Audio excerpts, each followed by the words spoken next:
হরি বাসরে হরি কীর্তন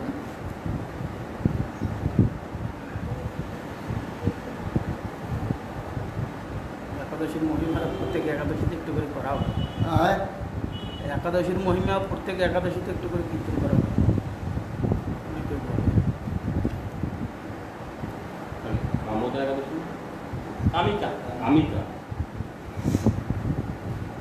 যে একাদশী হোক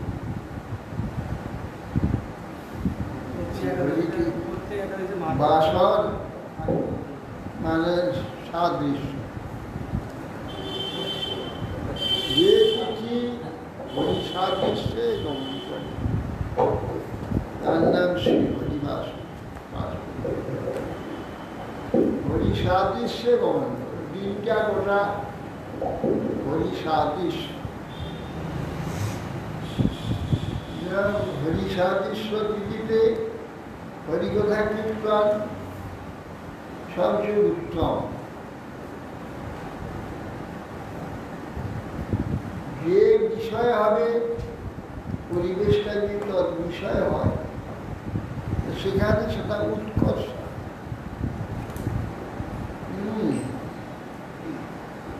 এখানে পণ্ডিতরা এসেছে, পাণ্ডিত্যে তার কাব্য টাব্য ইত্যাদি বিষয়ে আলোচনা হবে। হাজারখানি মূর্খ এসেছে, সেখানে কিছু আনন্দ হবে। পণ্ডিতের আলোচনা পণ্ডিতরা আসবে, তবে সেখানে উৎকর্ষ। মূর্খরা কি করে? তেমনি হরিবাসর তিথিতে হরিয়ের কীর্তন, হরিবাসর এবং নটধারী এবং পরিবেশ, হরি পরিবেশ, এই হরিকীর্তন উৎকর্ষ।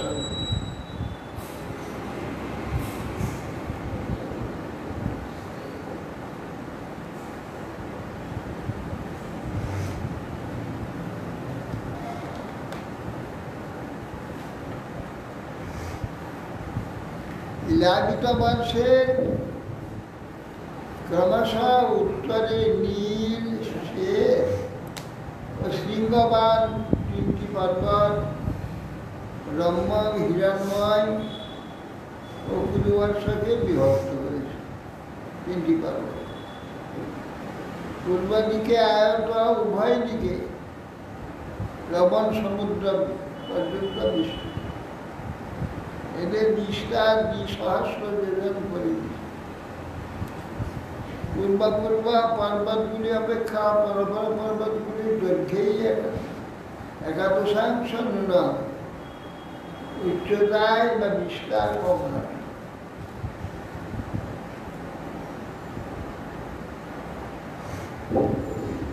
এবং দক্ষিণে লাভিত নিষধ হেমকূট হিমালয় তথা নীলায়োদয় অদ্ভুত যোজন উচ্ছেদা হরিবর্ষ কিঙ্কুর ভারতানাং যথা সংখ্যা। এই প্রকার ইলাবৃত বর্ষের দক্ষিণে নিষধ, হেমকূট ও হিমালয়। ইলাবৃত বর্ষের দক্ষিণ দিকে তিনটি পর্বত, নিষধ পর্বত, হেমকূট, হিমালয়। তিনটি পর্বত ক্রমান্বয়ে বিরাজিত। তিন পর্বতই নীলাদ্রির ন্যায় পূর্ব দিকে আয়ত। ১০,০০০ যোজন উন্নত পর্বতপ্রায় হরিবর্ষ কিঙ্কুর ভারতবর্ষের সীমা নিরূপক পর্বত।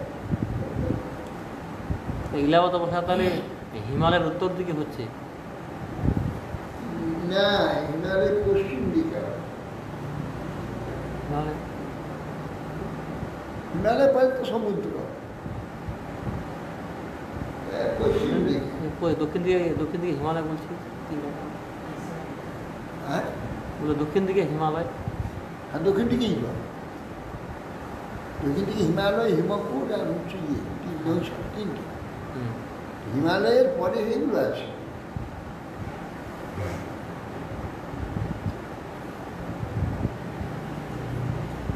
অথয় ইলাবৃত বর্ষ পরেণ পূর্বেণ চ মাল্যবর গন্ধমাদনা বাণীল নিষধায় নিঃশ্বাসন প্রপথতু কেতুমাল ভদ্রাশয় সীমানং বিদন।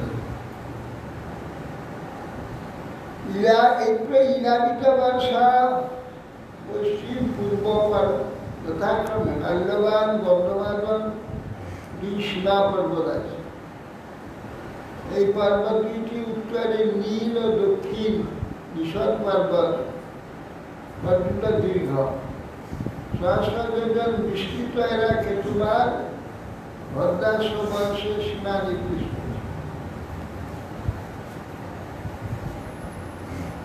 এইখানে গন্ধমাদন পর্বতের নিকট ঢুকে রয়েছে। এই বদিনা ওখানে মন্দর, মেরুমন্দর, সুপার্শ, কুমুদ ইত্যাদি যোজন বিস্তার না মেরু চতুর্দশমবষ্টভ্য গিরয় উপক্লিপ্তা। বলছে সুমেরু চারদিকে মন্দর, মেরুমন্দর, সুপার্শ, কুমুদ চারটা পর্বত চারদিকে পেয়েছে মেঘলার নেয়।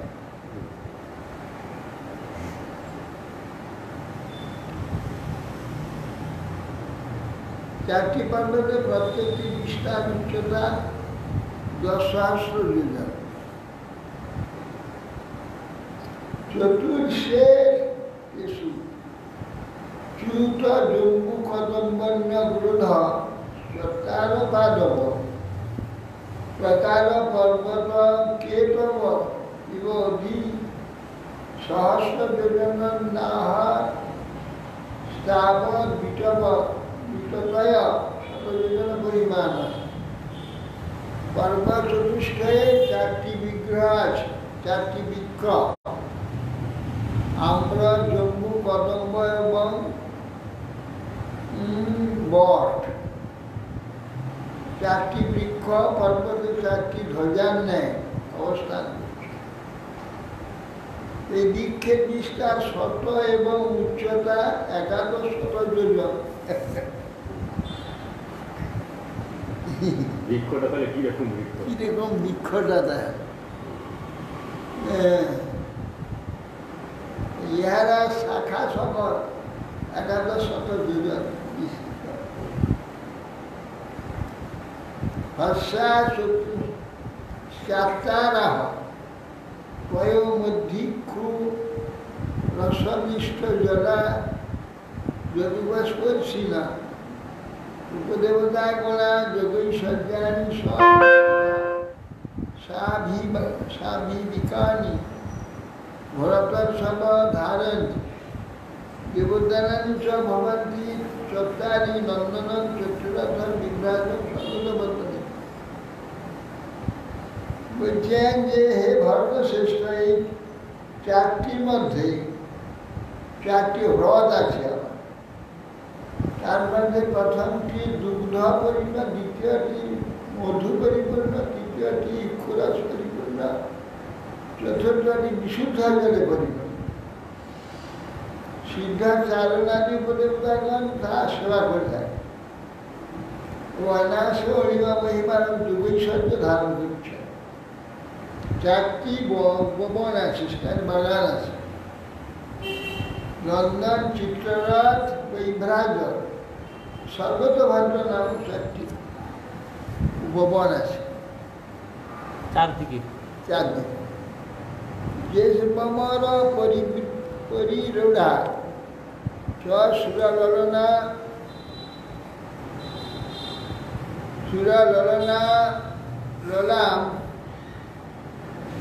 যূথ পরচ পচয় উপদেবগণে উপগীয় মান মহিমান কিল বিহর। অবরোত্তমগণ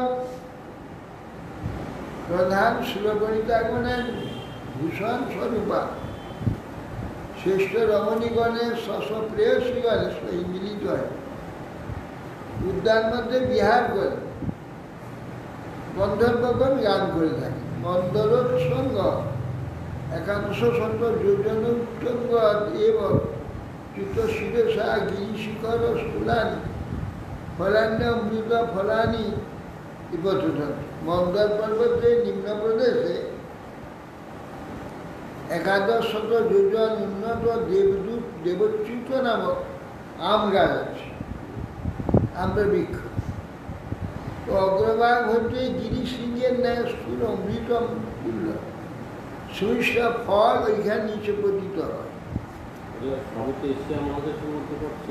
হ্যাঁ, ডবল পৃষ্ঠা।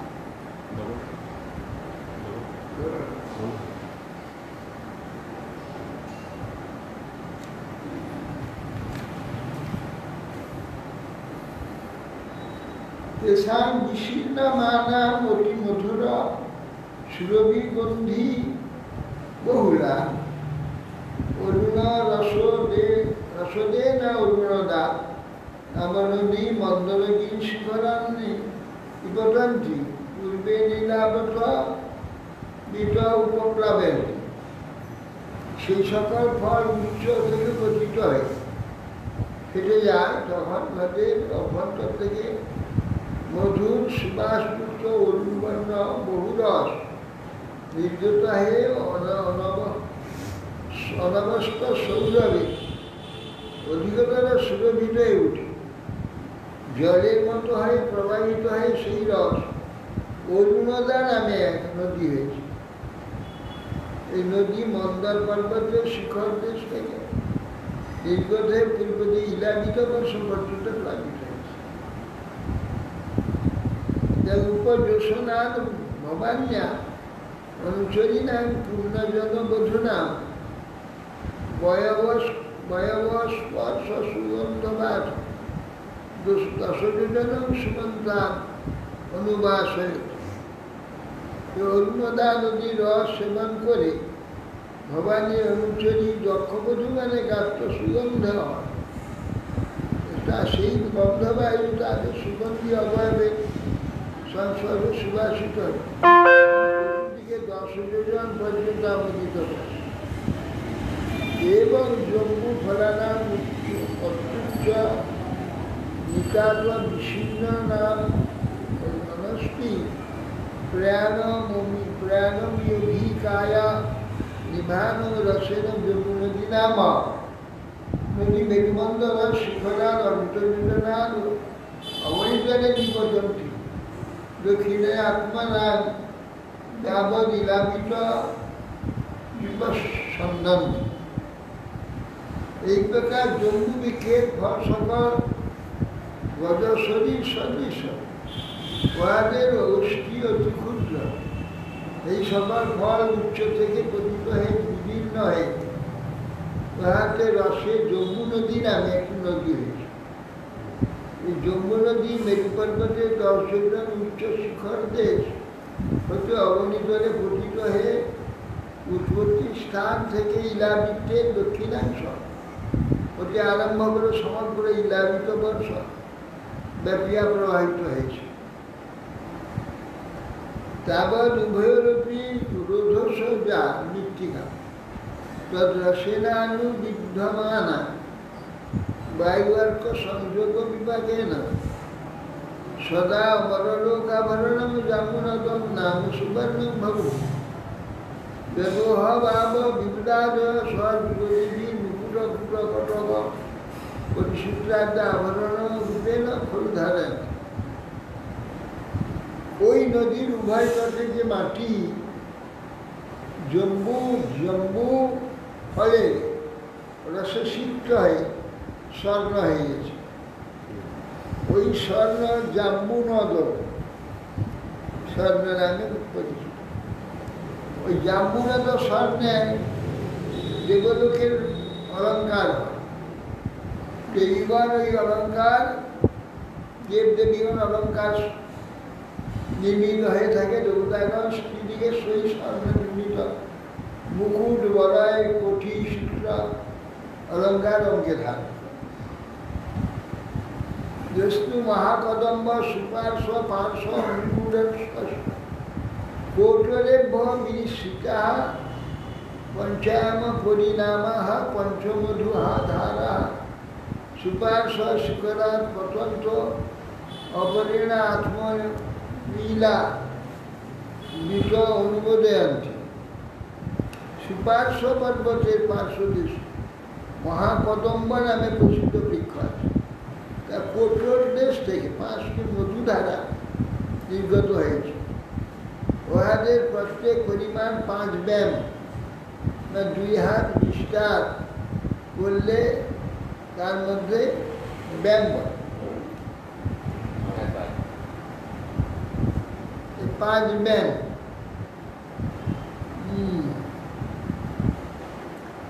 সেই 5 ব্যাম পরিণাম ওই 5 ধারা সুপার্শ্ব পর্বত শিখর থেকে পতিত হয়ে উৎপত্তি স্থানে পশ্চিমাংশ আরম্ভ করে সমগ্র ইলাপিত বর্ষকে আমোদিত করেছে। যাহি উপজিঞ্জানাম মুখ নির্বাসিত বায়ু সমান্তর চতুর্যোজন নিবাস হয়েছে। এই পঞ্চমধুধারা যারা সেবন করেন তাদের মুখ নিশ্চিত গন্ধে সুবাসিত 4 থেকে 17 যোজন আমোদিত করে। এবং কুমুদ নিরূঢ় শতবনস্ব নাম বটস্থ স্কন্দেভ নিশিনা পয় দধি মধুঘৃত গুণান্নাদ্যা অম্বর শয্যাসন ভরণাদয় সর্বৈব কামদুগা নদা কুমুদাগ্রা পতন্ত সমুত্তরেণা ইলাপিত বর্ষ উপযোজয়ন্তি। এরপরে কুমুদ পর্বত শতবল শতস্কন্ধ প্রসিদ্ধ বট আছে। তার স্কন্ধদেশ থেকে কতগুলি নদ প্রবাহিত হয়েছে। উহারা অধমুখে কুমুদ পর্বতের শিখর দেশ থেকে পতিত হয়েছে। উত্তর দিকে প্রবাহিত হয়ে ইলাপিত বংশ আসে। জনগণে মহাপ্রকার করছে। সমস্ত নদ নদী দুগ্ধ ঘৃত মধু গুড় অম্ল অন্ন বস্ত্র শয্যা আসন আভরণ প্রভৃতি সমস্ত অভিলষিত দ্রব্যই উৎপাদন করে। এটা চীনের দিকে জ্ঞান উপবিষায় ন কদাচিদপি প্রজানান বলি বলিত ক্লেশ শোক গন্ধ দুর্গন্ধ জরামরা জরাময়া অপমৃত্যু শীতোষ্ণ ইব বিষণ্ণ উপসর্গাদস্থাপন বিশেষ ভবন্তি যাবৎ জীবন সুখে নিবিত স্বয়মেব। বলছে যিনি ওই নদ থেকে উৎপন্ন দুগ্ধাদি দ্রব্য অন্নাদি সেবন করে তাদের বলি বলিত হয় না, ক্রান্তি ঘর্ম গাত্র ঘর্মজনিত গন্ধ উৎপন্ন হয় না, জরাজগ মৃত্যু স্ত্রী দৃশ্যাজনিত বিবর্ণতা হয় না, উপসর্গাদি হতে সন্তাপ হয় না, পরন্তু তারা আজন্ম অতিশয় সুখে কাল যাপন করে। চিনি একটা কি নদী আছে ওরা দেবতার মতন মানে হ্যাঁ, চিনি একটা বড় নদী আছে ওরা দেবতার মতন মানে। কুরঙ্গ কুরব কুসুম্ভ বৈকণ্ঠ ত্রিকুট শিশির পতঙ্গ কুচক নিষদ শিতিবাস কপিল শঙ্খ বৈকুণ্ঠ জাদুধি হংসর্গ নাগ কারঞ্জল নীরদাবয় বিংশতি বিজয় মেরুকর্ণিকাইব কেশর মূলদেশে পরিত উপক্রমা কুরঙ্গ কুরব কুসুম্ভ বৈকণ্ঠ বৈকঙ্ক ত্রিকুট শিশির পতঙ্গ বিচক নিষধন শিতিবাস কপিল শঙ্খ বৈদুর্য জারুধি হংস ঋষভ নাগ কালঞ্জর নীরদ এই 20টি পর্বত মেরুদেশে মূল দেশে চারদিকে বিরচিত হয়েছে। তো ওই সকল পর্বত কর্ণিকা স্বরূপ সুমেরু পর্বত কেশর সদৃশ হয়ে চারপাশে এইসব পর্বতগুলো আছে। মেরু পর্বত জঠর দেবপুট মেরু পূর্বাষ্ট দশ যোজন সহস্র মুদ্গাত দ্বিসহস্র পৃথুতুঙ্গ ভবত এবং পরেণ ভবন পারিজাত দক্ষিণ কৈলাস করবীর প্রাগায়াত এবং উত্তরত সিংহ মেঘেরও অষ্টভীরেত পরিবৃত অগ্নিরিব পরিত চকাশটি কাঞ্চনগিরি। সিংহরু পর্বতের পূর্বে জঠর দেবপুর নামক দুটি পর্বত আছে। ওই পর্বতদ্বয় উত্তর দক্ষিণে অষ্টাদশ সহস্র যোজন দীর্ঘ। এই 2 সহস্র বিস্তৃত উন্নত। সুমেরুর পশ্চিম দিকে পবন পারিপাট্য পর্বত। ওই পর্বত দ্বিতীয় উত্তর দক্ষিণে অষ্টাদশ সহস্র যোজন দীর্ঘ, বিস্তার উচ্চতা সহস্র যোজন। আর সুমেরুর দক্ষিণে কৈলাস করবীর পর্বত। ওই পর্বতদ্বয় পূর্ব পশ্চিমে অষ্টাদশ সহস্র যোজন দীর্ঘ। ওই হ্যাঁ 2 সহস্র যোজন বিস্তৃত উন্নত। এইগুলো উত্তর দিকে ত্রিশৃঙ্গ ও মকর পর্বত দুইটি, পূর্ব পশ্চিমে অষ্টাদশ সহস্র যোজন দীর্ঘ 2 সহস্র যোজন বিস্তৃত। এই 8টি পর্বতে বেষ্টিত হয়ে কাঞ্চনগিরি অর্থাৎ সুমেরু পর্বত সর্বভাবে অগ্নিতে দীপ্তিত। মেরুমূর্তিনি ভগবত আত্মজনের নিধতে উপক্লিপ্তাম পুরী মহিত বেদনা শাস্ত্রী সমচতুষ্টাং সাতকম বিংবদ। এই পর্বতের উপরিভাগের মধ্যস্থানে ভগবান ব্রহ্মার পুরী বিরাজিত আছে। তার পরিমাণ সহস্র অদ্বিত যোজন। ওই পুরী সুবর্ণ নির্মিত, চতুর্দিকে সমান। পণ্ডিতরা ওই পুরীকে 60 কুম্ভী পুরী বলেছে। তার অনুপরিত লোকপালা না মস্তানা যথা বিষম যথা রূপম তুরীয় মানে না পুরো অষ্টক অষ্টা রূপকল্লিপ্তা বলছে। ওই যে ব্রহ্মপুরী চারদিকে পূর্ব দিকে দিক সকল যথাক্রমে ইন্দ্রাজি অষ্টলোক পাইলে 8টি পুরী রচিত হয়েছে ওই উপরে।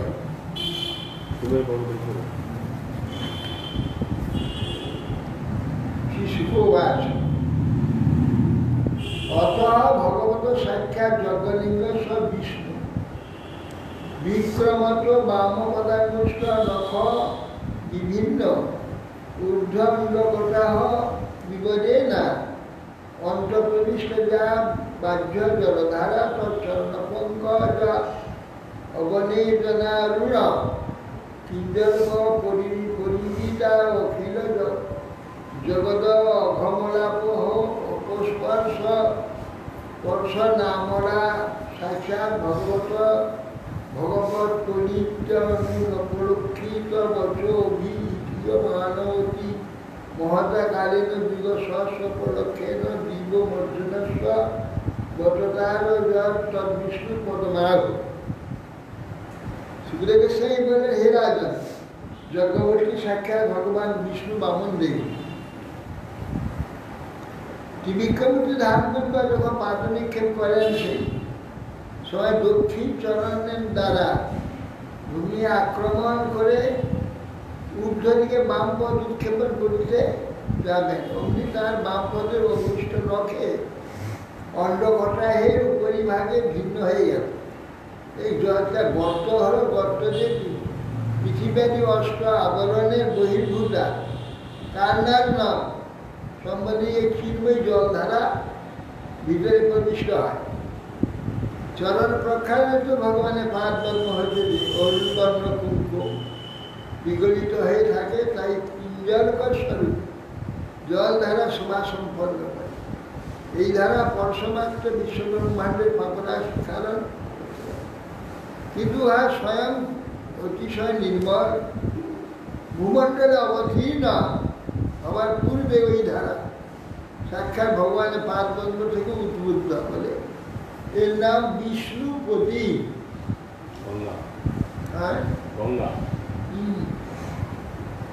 এই নামই কীর্তিদান। জাহ্নবী, ভাগীরথী প্রভৃতি ভিন্ন নাম সংজ্ঞা ছিল না।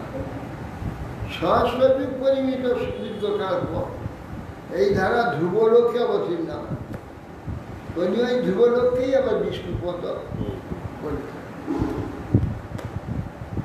যত বাম বীরব্রত উত্থানপাদি পরম ভাগবত অস্মাৎ কুলদেবতা চরণার বিন্দোদকমিতি যেমনু শবনু কৃষ্ণ মান ভগবত ভক্তিযোগেন দৃঢ়বিদ্য কৃতমানন্ধু হৃদয় উৎকণ্ঠা বিবসা মিলিত লোচন যুগল কুণ্ডল বিগলিতা মলবাষ্পকলয়া অভিবাজ্যমান রোমপুলক পুলক অধুনা পরমাদরণে শির বিভর্তি। দৃঢ় সংকল্প উত্তরপাত নয়, ধ্রুব পরম ভাগবত ধ্রুব ওই বিষ্ণুলোকে অবস্থান করব। ইয়া আমাদের কুলদেবতা ভগবান হরি চরণোদক এই মনে করে তিনি পরমাদরে মস্তকে ধারণ করেছেন। সেই গঙ্গা ধারণ করেছিলেন বাড়িধারা। এই মহাত্মা ধ্রুবের হৃদয়ে প্রতিক্ষণ বৃত্তিশীল ভক্তিযোগের দ্বারা অত্যন্ত আর্দ্র হয়ে থাকে। তার জন্য উৎকণ্ঠাবশত যে সে ঈশ্বর নিমিলিত দূষণু মুকুল হইতে নির্মল কপটতারহিত বাষ্পকলা বিগলিত হয়, সর্বশরীর রোমাঞ্চ পুরকানি প্রকাশ পায়। তত সপ্তর্ষয়া তৎপ্রভাব অভিজ্ঞা ইয়ং ননু তাপস আত্যন্তিকি সিদ্ধি বেতাবতীতি ভগবতী সর্বাত্মনি বাসুদেবে অনুপরত ভক্তিযোগ লাভে নৈব উপক্ষিতা নার্থাত্মগত মুক্তি বিভাগতাং মুখব ইব সবভূমান অদ্যাপি যথাযুতে দুহ উদ্বহন্তি। সপ্তর্ষিগণ গঙ্গা প্রভাব উত্তম রূপে জানেন। তারা ইনি তপস্যার আত্যন্তিকী সিদ্ধি, এ অপেক্ষা অধিক আর নেই। এইরূপ নিশ্চয় করে অদ্যাবধি এই বাণীধারাকে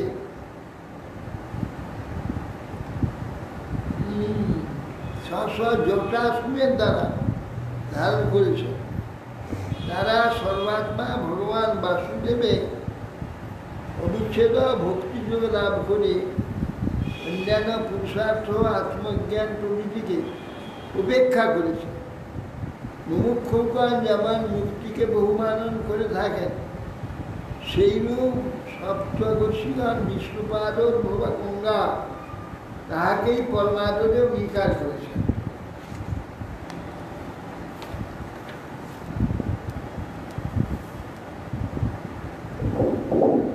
তত অনেক সহস্র কোটি বিমানানি জানে না অবতরণ সিন্ধু মণ্ডলম আবর্য ব্রহ্মসদনে নিকট। ওই দ্বারা সপ্তর্ষি মণ্ডল হতে অনন্ত বিমান যোগে না আকাশ মার্গের দ্বারা নিম্নে অবতরণ করেন। পরে চন্দ্রলোক প্লাবিত করে সুমেরু পর্বতে শিখর দেশে পতিত হয়, ব্রহ্মসদনে পতিত হয়। তত্ত্ব চতুর্ধা বিদ্যমানা চতুর্ভি নামভি চতুর্দিশ অভিসন্দন্তি নদনদী পতিত মেবাভি অভিনিবেশতি সীতা ললকানন্দা বঙ্কুর ভদ্রায় ভদ্রে। তাদের চারটি ধারায় বিভিন্ন হয়ে পৃথক পৃথক চারটি নামে চতুর্দিকে সেই ধারা ব্রহ্মসদনে পতিত হয়েছে। মেরু শৃঙ্গে চার ভাগ হয়ে গেছে, চতুর্দিকে গমন করেছে, করে চারদিকে সমুদ্রে প্রবেশ করেছে। এর ধারার নাম গঙ্গা, চতুর্ধা রূপে অধীন হয়েছে ব্রহ্মসদন। কেশরাচলের শিখর দেশে অভ্যন্তরে অধ প্রশ্নবর্তী গন্ধবাদন মূর্ধসু প্রতিজ্ঞান্তরের ভদ্রাসহস্র প্রাচ্য ঋষি খারসমুদ্র ব্রহ্মণ। চারটি নামে তিনি নেমে এসেছেন: সীতা, অলকানন্দা, বঙ্কু, ভদ্রা। এই চারটি নামে বিবাহিত হয়েছে এবং মাল্যবর শিখর নিবুদ্ধ তত অনুপ লতাবেগা কেতুমার বঙ্কু প্রচিতা দিশি সজ্জিত। একটা বঙ্কু নদী মাল্যবান গিরি শিখরে পড়েছে, যে ওখান থেকে সেখান থেকে অধদেশে প্রদেশে প্রবাহিত হয় অপ্রতিম হতবেগে কেতুমার বর্ষকে প্লাবিত করে পশ্চিম সমুদ্রে প্রবেশ করেছে। ভদ্রা চোত্তর মেরুশিখর নিপতিতা গিরিশিখরম অতিহায় সিংহবত সিংহাধ স্পন্দন মানব উত্তরাংশ কুরু নভীত উদীপ্যাং দিশি লবণার্ণব অভিভবস। ভদ্রা নাম্নী ধারা উত্তর দিকে সুমেরু শিখর হতে নিবেদিতা হয়। কুমুদ পর্বতের শিখর দেশ থেকে ঊর্ধ্বে উচ্ছ্বলিত হয় নীলগিরি শিখরে, তথা থেকে উচ্ছ্বলিত হয়ে শ্বেত পর্বতের সিংহে, পরে তাও অতিক্রম পূর্ব সিংহবান পর্বতে, সিংহ থেকে নিম্নে প্রবাহিত হয়ে কুরুদেশ ব্যাপিয়া উত্তর দিকে লবণ সমুদ্রে প্রবেশ করেছে। তথাইবা অলকানন্দা দক্ষিণে ব্রহ্মসদনার বহুনি গিরি কুট কুটান্ন অতিক্রম্য হেমকূট হিমকূটান্যাতি অতি রভস ভর রভসা উঠন্তি ভারতম অভিবর্ষ দক্ষিণেশ্বার দিশি লবণ জলধি অভিপ্রবিশতি তস্য স্নানার্থ গচ্ছত পুংস পদে পদে অশ্বমেধ রাজস্বাদী ফলন ন দুর্লভমিতি। এই প্রকার হচ্ছে অলকানন্দা। সে ওই পর্বতের থেকে দক্ষিণ দিকে ব্রহ্মসদন থেকে পতিত হয়ে বহু পর্বত শৃঙ্গ অতিক্রম করতে করতে অতি বেগে হেমকূটে এসে তারপরে হেমকূট লুণ্ঠন করে ভারতবর্ষ ব্যাপিয়া দক্ষিণ দিকে লবণ সমুদ্রে প্রবেশ করে। এখানে কেউ যদি স্নান করতে যাবো, এই মনে করে গঙ্গায় স্নান করতে যাচ্ছি মনে করে যায়, তো তার পক্ষে অশ্বমেধ রাজস্ব যজ্ঞের ফল কিছু দুর্লভ নয়, তা প্রাপ্ত হয়ে যায়। অশ্বমেধ এবং রাজস্ব যজ্ঞের ফল প্রাপ্ত। হ্যাঁ, এইরকম হচ্ছে গঙ্গা অলকানন্দা। স্নান করতে যাচ্ছি গঙ্গা, এই ভাবনাতেই পদে পদে যজ্ঞ ফল প্রাপ্ত। অন্যেচ নন্দা নদ্যস্ব বর্ষে বর্ষ সন্তি বহুষ মেবাদি গিরি দুহিতর শতশ। অন্যান্য বহুবিধ নদ নদীও মেরু পর্বত থেকে উৎপন্ন হয়ে প্রতি বর্ষে শত শত ধারা প্রবাহিত হয়েছে। মানুষের এখনো গঙ্গায় বিশ্বাস আছে, গঙ্গাতে মানুষের এখনো বিশ্বাস আছে, জলেও বিশ্বাস আছে। উনি ভগবান ভগবান অনেকে মানে না, কিন্তু গঙ্গাকে মানে, গঙ্গা জলকে মানে। গঙ্গা এত দূষিত হয়েছে, ওই জলকে ঘরে রাখলে কিন্তু পড়ছে না। দূষণ রয়েছে তার মধ্যে, সেই জল পড়ছে না, স্বচ্ছ হয়ে যাচ্ছে। তো ভগবানকে না মানলেও গঙ্গাকে মানে, গঙ্গা জলকে মানে। বাড়িতে কিছু হলে কিছু না হলে গঙ্গা জল দাও, গঙ্গা জল দাও। পর্বত থেকে যে উত্তরে যে নদীটা বেরিয়ে যাচ্ছে, অনেক নদী সমুদ্রে মিশছে না, ওটা বিরাট লম্বা নদী, হোয়াং বিশাল লম্বা, মানে 5000 না 6000 কিলোমিটার, 1000 কিলোমিটার। এইদিকে চলে গেছে, চীন সমুদ্রে এইদিকে চলে গেছে পূর্বে। দিকে যেতে যাচ্ছে রাশিয়া হয়ে যেতে হবে, তাহলে রাশিয়া হয়ে যেতে গেলে অনেক দূর। হ্যাঁ, রাশিয়া ও উত্তর দিকে গেছে, অনেক সমুদ্র অনেক দূরে, অনেক দূর তো এটা। এইদিকে যেটা আসছে ভাঙ বোধ হয় 6000 না 1000 মাইল। নদীগুলো সেইরকম। এগুলো তো সূক্ষ্ম নদী তো এগুলো। তথাপি ভারতমেব বর্ষং কর্মক্ষেত্র মন্যষ্ট বর্ষাণি স্বর্গিনা পুণ্যশেষ উপভোগস্থানানি ভৌম স্বর্গপদানি বপতিষ্ঠতি। বলছেন যে এই যে বর্ষগণের মধ্যে 9টা যে বর্ষ আছে, ভারতবর্ষকেই একমাত্র কর্মক্ষেত্র বলা হয়। এখানে কর্ম করে স্বর্গাদি গেলে সেখান থেকে ভোগ শেষে আর যে অষ্টবর্ষ আছে ওইখানকে জন্ম। ওই জন্য ওরা ম্লেচ্ছ, ওরা এখন আইন মানে না, ওরা শুধু ভোগী, ভোগীর দেশ বলা। বলছে ওইখানে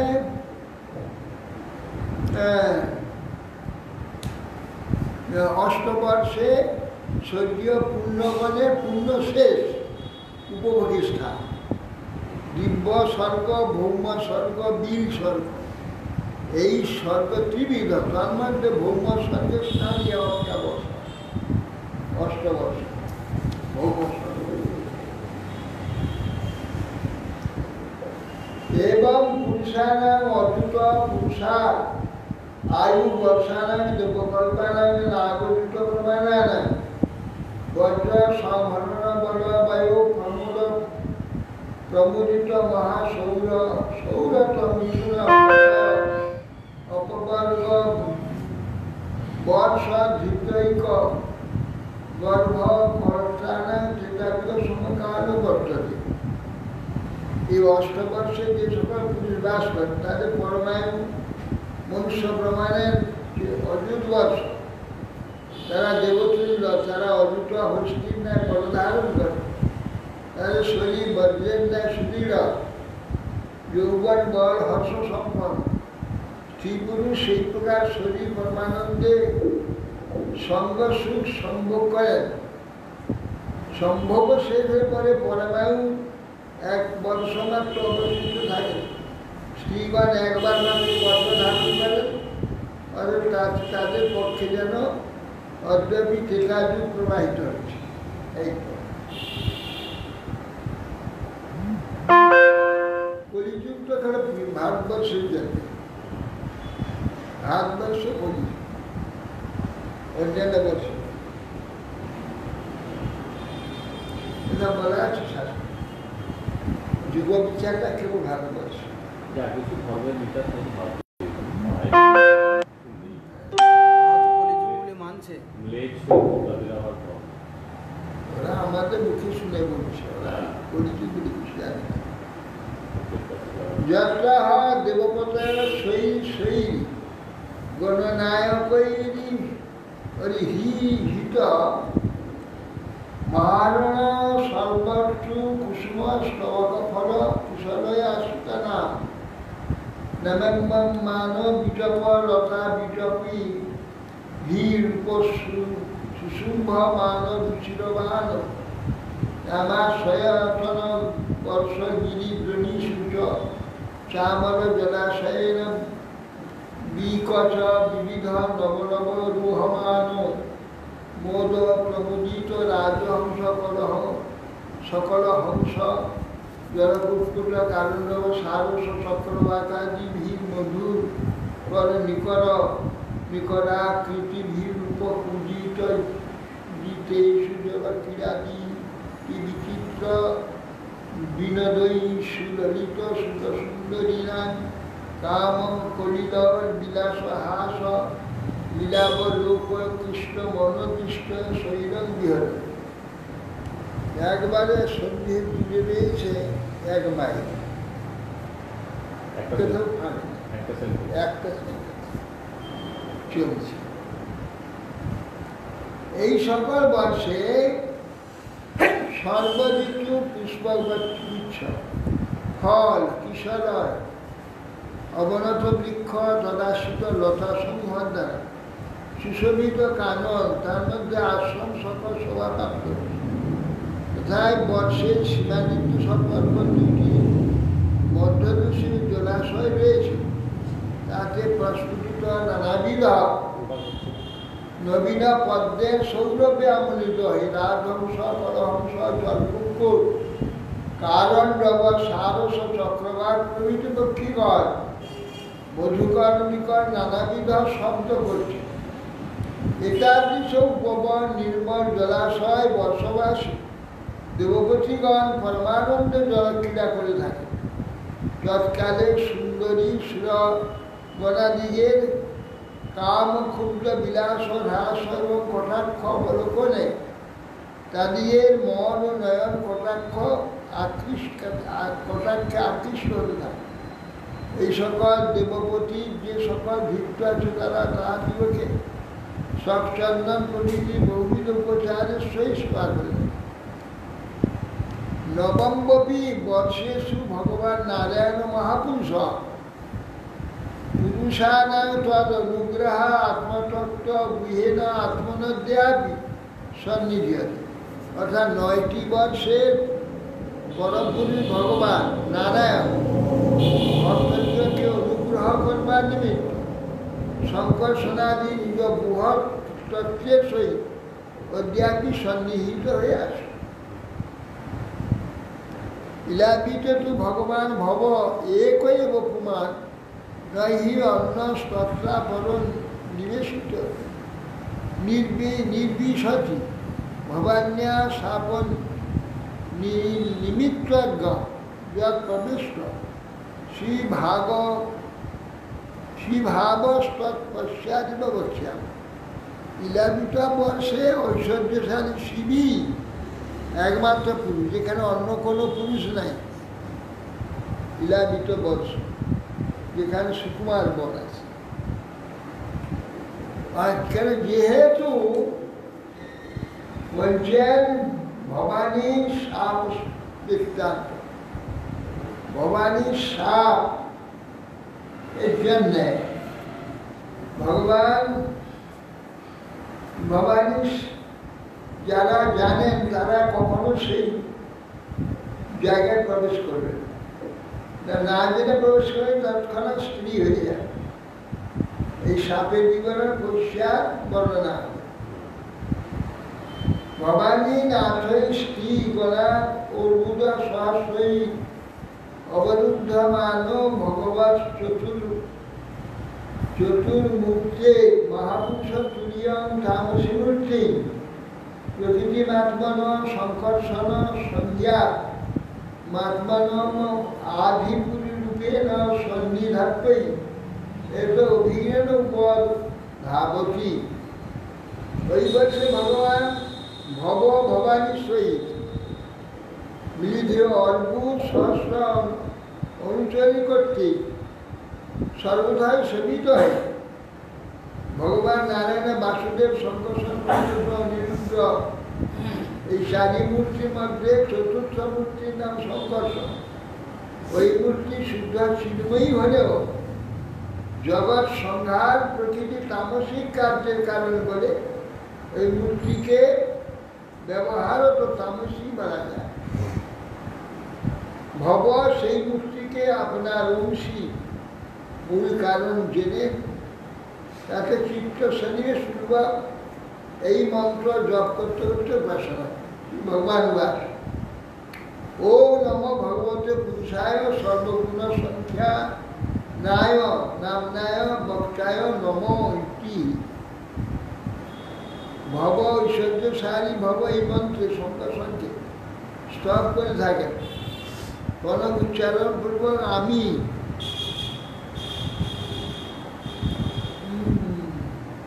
সেই মহাপুরুষ ভগবানকে নমস্কার করি। সর্বগুণে প্রকাশ স্বয়ং অপ্রমেয় অনন্ত। ভবে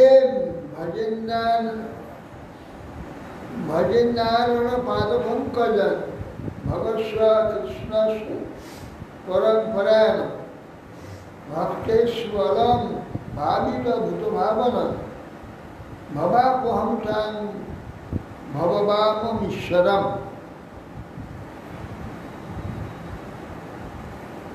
বলছে হে ভজনীয়, আপনি পরমেশ্বর ঈশ্বর। আপনার অভয় পাদ পদ্ময় ভক্তগণের ভয় বিদূরিত করে। আপনি ঐশ্বর্যাদি সরগুণে শ্রেষ্ঠ আশ্রয়। আপনি ভক্তগণের সম্মুখে আপনার নিজ ভক্ত পালক স্বরূপ যে নিজ রূপ প্রকট করে থাকে। হে প্রভু, আপনি ভক্তগণের সংসার মোচন করেন, ভক্তদিকে সংসারে আসক্ত করান। পরমেশ্বর আপনি, আপনাকে ভজনা আছে। নর্গস্ব মায়া গুণচিত্ত বৃত্তিভি নিরীক্ষিত হি অনুপি দৃষ্টতে রজ্যতে দৃষ্টিরজ্যতে ঈশে যথা নো অজিত মনোরম হংসা কষ্ট নমন্যেথ জিগীষিরাত্মনা। আমরা ক্রোধবশে বেগ জয় করতে পারি না। সুতরাং আমাদের দৃষ্টি যেরূপ রাগ দেশাদির দ্বারা মাইক বিষয়ে লিপ্ত, এইরূপ পরমেশ্বর শাসন করবার নিমিত্ত বিশ্বকে নিরীক্ষণ করলেও তার দৃষ্টি আমাদিগের না এই মাইক বিষয় অনুমাত্র লিপ্ত হয় না। অতএব ইন্দ্রিয় জয় অভিলাষী কোনো মুমুক্ষু ব্যক্তি সেই ভগবান শঙ্কর্ষণের সেবা না করবেন অর্থাৎ নিশ্চয় করবেন। অসদৃশ য প্রতিভাতি মায়া শিবেব মধ্যা সমতাম্র লোচন নাগবদ্ধ অনন ঈশ্বরে হিয়া যৎপাদ স্পর্শন ধর্ষিতেন। যে ব্যক্তি দৃষ্টি অসতি তারা সমক্ষে যিনি মধু আসব পান করেন, ময়ূর মদ আসব সুরা পান করেন, এই কথা আছে তো শঙ্কর্ষণ। রক্তনেত্র বিবেকহীন উন্মত্ত পুরুষের নেই, ভয়ঙ্কর মূর্তিতে তাদের কাছে প্রতিভাত। ভগবান তা নন, এটাই জাগতিক এই জগৎ সম্বন্ধে এইরকম তার স্বরূপ দেখা যায়। স্বয়ং নিত্যানন্দ স্বরূপ বদ্ধজীবের ন্যায় তিনি, তার দিকে বিবেকাদির প্রভাব হয় না, অভাব হয় না। অর্চন সময়ে যার পাদ পদ্ম স্পর্শ হইতেই নাগমধুগণ মুগ্ধমনা হয়ে পড়েন, লজ্জাবশতার অন্যান্য অঙ্গে অর্চন করতে সমর্থ হয়। সেই ভগবানকে আর কেই বা সমাদর না করবে? নাগমধুরা তার উপাসনা করে, আরাধনা করে, কেবল চরণ দর্শন করে, তাতেই আকৃষ্ট হয়ে অন্য অঙ্গের আর কোনো পূজা করতে পারে। জমাহুরস্য স্মৃতিজন্ম সংযম ত্রিভির বিহীনং জমন্তা বিষয় নবেদ সিদ্ধার্থমিব কচিৎ স্মৃতং ভূমণ্ডলং মূর্ধ সহস্রা ধামস। ঋষিগণ যাকে বিশ্বের সৃষ্টি স্থিতি ও প্রলয়ের কারণ অথচ স্থিতাদি গুণ রহিত বলে যাকে অনন্ত নামে অভিহিত করেন, সেই অনন্ত দেবের সহস্র ঘনানু ধামের এক দেশে একটি সর্ষপের ন্যায় ভূমণ্ডল অবস্থিত, তা যার গণনায় মধ্যে আসে না, সেই ভগবান অনন্তকে কেই বা আদর না করবে? এই বিশ্ব যার খোনায় একটা সরিষের ন্যায় অবস্থান করেছে। যদ্যান্ত আশীর গুণবিগ্রহ মহান বিজ্ঞান ধৃষ্ণ ভগবান অজকিল যৎ সম্ভব অহং ত্রিবিদার সতেজা বৈজ্ঞানিকং তামসৈক ইন্দ্রিয়ং সৃজে। যার থেকে বুদ্ধির আশ্রয়রূপ বলছে রজগুণ প্রধান মহাতত্ত্ব শরীর ব্রহ্মার উৎপত্তি হয়। আবার সেই ব্রহ্মা থেকে অহংকার তত্ত্বরূপ যে রুদ্র জন্ম লাভ করে থাকে। ত্রিগুণাত্মা স্বীয় তেজ বলে দেবতাগণ পঞ্চভূত ইন্দ্রিয়বর্গে সৃষ্টি করে থাকে।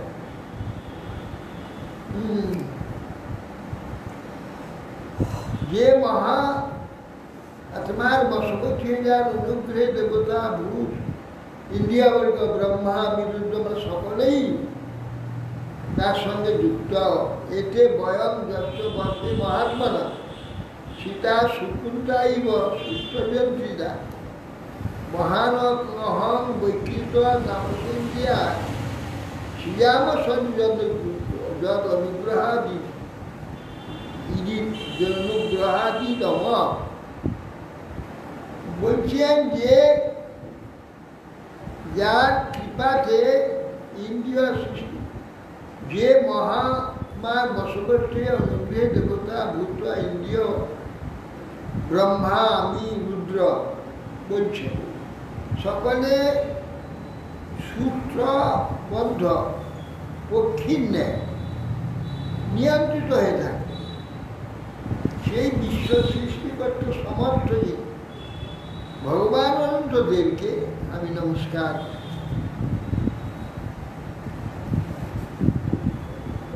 যার নির্মিতা কর্হপি কর্মোপবর্ণী বর্ণী মায়াং জনয়ং জনসঙ্গমোহিত ন বেদ নিষ্কারণ যোগমন্যসা তস্মৈ নমস্কার বিলয় দয়াত্মেনে। যার নির্মিতা মায়া, যে ভগবানের নির্মিত যে মায়া আমাদিকে কর্মবন্ধনে বদ্ধ করে, ভগবানের নির্মিত মায়া। কিরকম মায়া? মায়া হচ্ছে যেমন আমরা অভিনয় দেখতে পাই না, আমাদের পরিচিত কোনো একটা লোক হঠাৎ কৃষ্ণ হয়ে বেরিয়ে কৃষ্ণ রূপে দেখি, কৃষ্ণরূপে অভিনয় করে। সেই যে কৃষ্ণরূপে অভিনয় করা, কৃষ্ণরূপে দেখি, ওটা মায়া তো, ওটা মায়া, সাজা। মায়া শব্দ তো ভগবান তিনি এইভাবে সেজেছেন, কি না জগৎ ভাবে। এই জগতে যত রকমের চমৎকারিতা ইত্যাদি যা এ ভগবানের মায়া, তার মানে তিনি সেজেছেন, এইভাবে সেজেছেন। ভগবান কিন্তু এইরকম জড় নন, পরিবর্তনশীল নন, বিকৃত নন, এ সমস্ত তার হচ্ছে মায়া, তাতে কোনো প্রকার বিকারাদি নেই। তো এই যে চমৎকারাদি সুন্দর আমি দেখছি আমরা, এগুলো তো তাতে নিত্যই আছে, হ্যাঁ চিন্ময় রূপে আছে। সেইটাই এখানে মায়া রূপে ক্ষণিকের জন্য দেখি, মায়া সেজে, অর্থাৎ মাটিটাকে এইরকম তৈরি করে দেখানো হয়েছে মায়া। সেই যেমন মাটিটা ছিল মাটি, কাদা চটকিয়ে চটকিয়ে তাকে থেতো মেতো করে সুন্দর এক মনুষ্য মূর্তি, দেবী মূর্তি হয়ে যায়।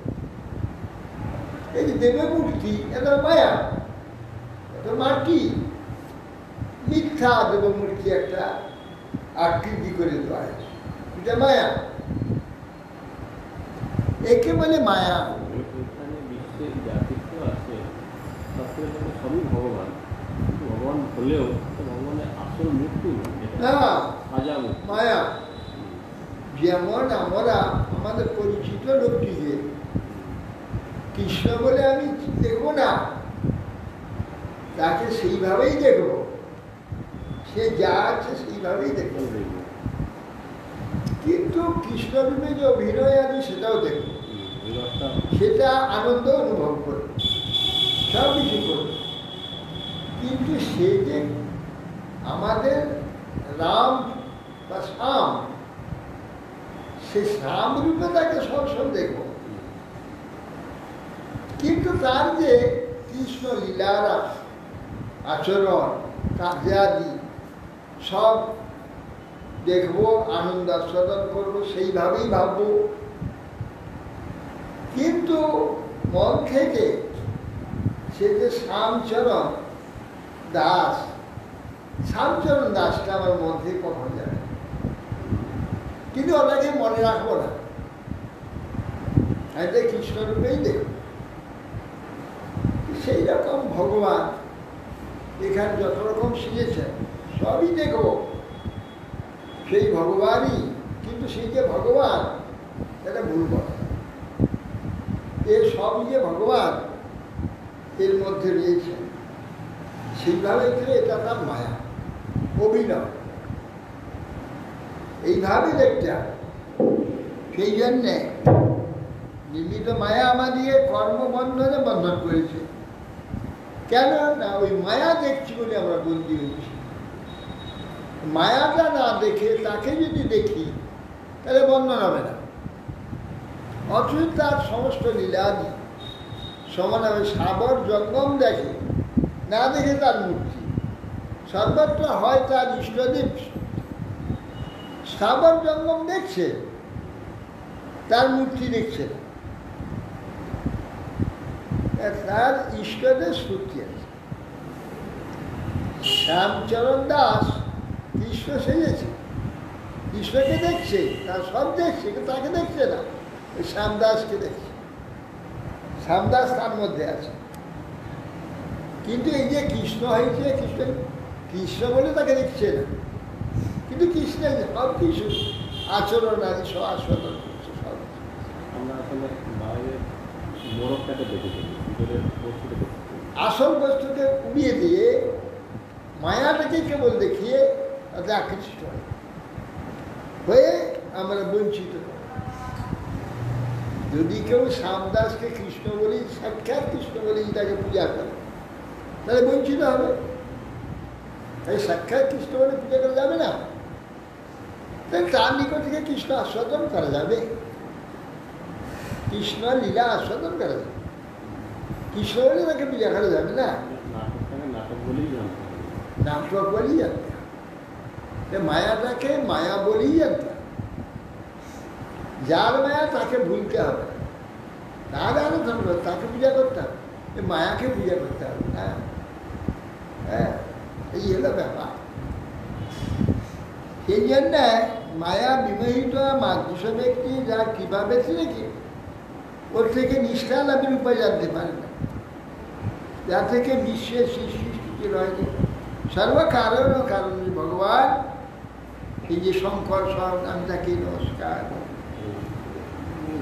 হরে কৃষ্ণ বঞ্ছা জানাং বাবুদেব